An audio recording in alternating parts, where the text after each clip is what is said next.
What's up guys, I'm James and welcome back to the Great Gambino channel. Today we're going to take a look at the Seiko Samurai SRPB55. If you do end up enjoying this video, make sure to subscribe or click the like button, as it really does help me out and motivates me to keep pushing this channel forward. Packed with the SRPB is a limited warranty card and information booklet, a Seiko Prospex tag, and a diver's instruction manual.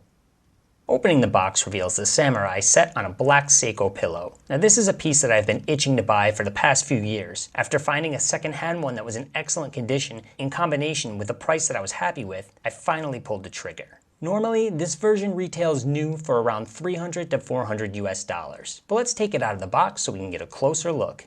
The original Seiko Samurai had a short lifespan running from 2004 to 2008. The SRPB55 black and gold version would not release until 2017 as part of the Prospex collection.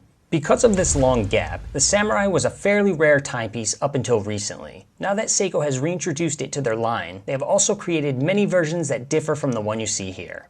Real quick, I'll give you some measurements. We have a width of 43.8 millimeters.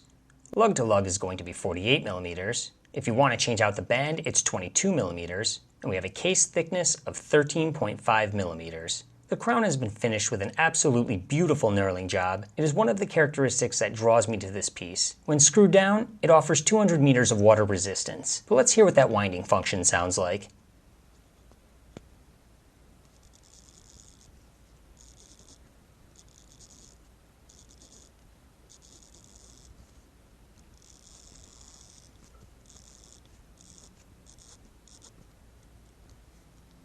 Taking a look at the bezel, we have that same amazing knurling along the edge. I'm a huge fan of this crisscross pattern and wish it was used more often. The aluminum bezel insert is matte black with gold numerals and markings. While turning, it has a very smooth animation with a clean 120 clicks and a decent but not overwhelming amount of resistance. Let's hear what that action sounds like.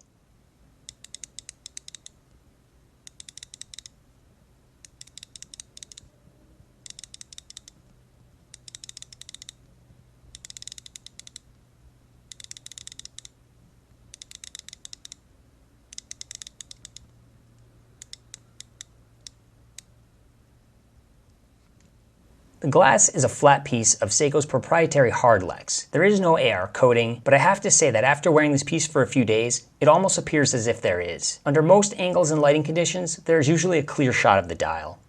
Another one of the major selling points for me is the alluring honeycomb style dial. This pattern is also known as clou de Paris, or Paris hobnail, a type of dial embossing resulting in small square knobs. There is a date window at the 3 o'clock, and all of the applied indices are outlined in gold trim. This is continued in the large, easy-to-read hands that are the same set used in Seiko's Monster. Powering this piece is the in-house Japanese 23 joule 4R35. It vibrates at 21,600 bph, offers hand and automatic winding, it's hackable, and has a power reserve of around 40 hours.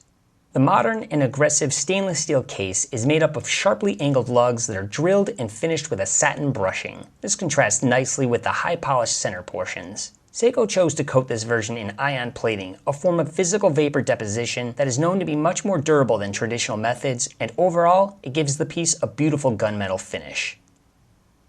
Turning it over, we have a stainless steel caseback that is branded with the Seiko Wave and surrounded by some basic information about the piece.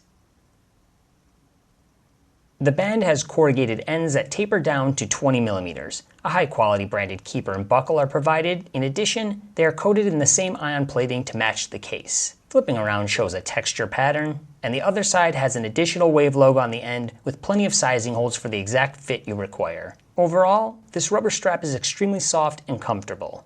Let's go ahead and take a look at the Lume. Seiko's proprietary Lume Bright has been applied to the hands, indices, and 12 o'clock pip. Now we all know that Seiko's Lume is extremely bright, but the combination of this with the large, easy-to-read monster-style hands kicks it up to another level. You're definitely not going to have a problem checking the time at night.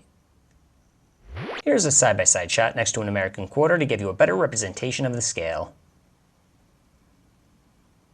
And here's a shot of my 6.75 inch wrist. With a 43.8 millimeter width, it feels massive in comparison to what I usually wear. For my wrist size, I usually prefer divers around 36 to 40 millimeters and dress watches around 34 to 38 millimeters.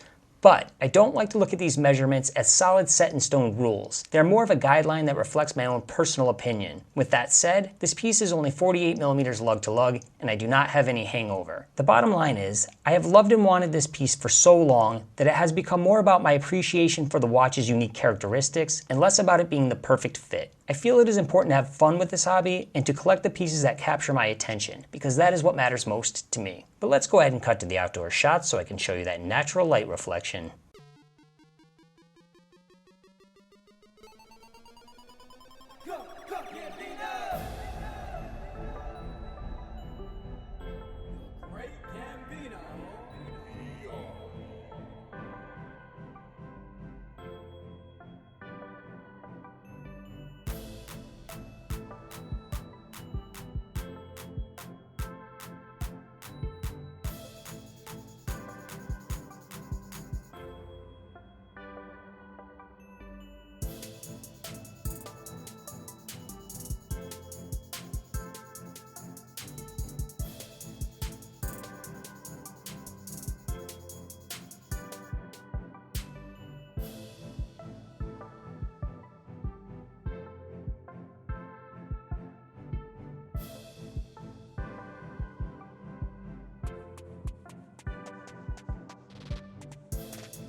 Alright, that is going to wrap up this review of the Seiko Samurai SRPB55. Let me know in the comments, do you have a piece that has captured your attention for a long time but you're hesitant to make the purchase due to the size? I would love to hear from you. And if you've made it this far in the video, I want you to know how much I really do appreciate you sticking around until the end, so thank you for that, and I'll see you in the next one.